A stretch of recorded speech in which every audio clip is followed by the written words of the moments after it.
Berikut ini adalah hasil survei tertinggi calon presiden 2024 jelang Pilpres 2024 yang tak lama lagi akan digelar. Ulasan soal survei tertinggi calon presiden 2024 saat ini terus ramai diulas untuk mengetahui elektabilitas para calon presiden dan calon wakil presiden. Survei Capres terbaru hari ini, paslon terkuat versi SDI dan dua lembaga, swing voters masih tinggi.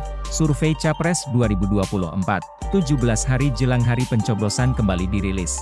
Hari ini Lembaga Survei Skala Data Indonesia, SDI, merilis hasil survei nasional terkait dengan elektabilitas pasangan calon presiden wakil presiden dan elektabilitas partai politik yang diselenggarakan di Jakarta Selatan. Hasilnya swing voters masih cukup tinggi sebesar 9,8%. Angka ini masih bisa mengubah hasil elektabilitas pasangan calon, paslon, presiden dan wakil presiden. Dalam temuannya, SDI mencatat bahwa para swing voters mempunyai peran penentu arah Pilpres. Awalnya, Direktur SDI Aska Abdi Amrurobi bicara soal dinamika elektabilitas paslon yang masih dinamis. Dalam temuan SDI, paslon nomor urut 2 Prabowo Gibran, menempati posisi puncak elektabilitas dengan memperoleh dukungan sebesar 45,7%, disusul Anies Mohaimin sebesar 27,6%. Ganjar Mahfud sebesar 16,9%, dan yang tidak tahu, tidak menjawab, undecided voters, sebesar 9,8%. Tidak hanya itu, Aska juga memaparkan dari hasil survei SDI bahwa debat Capres dan Cawapres cukup berpengaruh terhadap landasan publik memilih pasangan Capres dan Cawapres.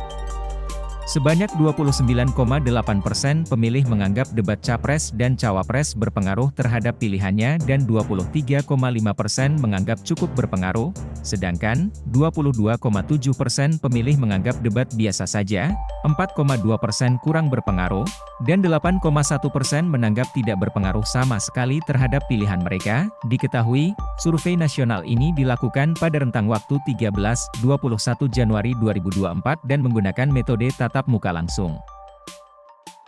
Sementara itu, jumlah sampel yang diambil sebanyak 1.240 responden, margin of error 2,78%, level of confidence 95%, dan teknik sampling berupa multi-stage random sampling.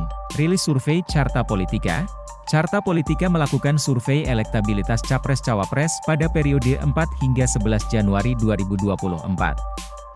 Hasilnya sebagai berikut, Prabowo Gibran, 42,2%, Ganjar Mahfud, 28%, Anies Mohaimin, 26,7%, sementara itu, 3,1% responden menjawab tidak tahu atau tidak jawab. Sebagai informasi, metode yang digunakan dalam survei ini adalah multi-stage random sampling dan pengumpulan data dilakukan secara tatap muka dengan memberikan pertanyaan secara langsung.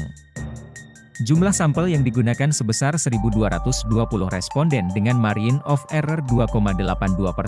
Kriteria responden terpilih adalah minimal 17 tahun ke atas atau sudah memenuhi syarat memilih. Wilayah cakupan survei adalah seluruh provinsi di Indonesia. LSI Denija. LSI Denija merilis hasil survei elektabilitas Capres-Cawapres pada Kamis, 18 Januari 2024. Survei ini menunjukkan Ganjar Mahfud unggul tipis atas Anies Cak Imin di posisi kedua, Prabowo Gibran, 46,6%, Ganjar Mahfud, 24,8%, Anies Mohaimin, 22,8%. Sementara itu, responden yang tidak menjawab sebanyak 5,3%. Sebagai informasi, survei ini dilakukan pada 3 hingga 11 Januari 2024 dengan melibatkan 1.200 responden yang diwawancarai tatap muka dengan menggunakan kuesioner. Metodologi sampling, yaitu multi-stage random sampling terhadap 1.200 responden. Margin of error survei ini sekitar 2,9%. Download Tribun X sekarang, menghadirkan lokal menjadi Indonesia.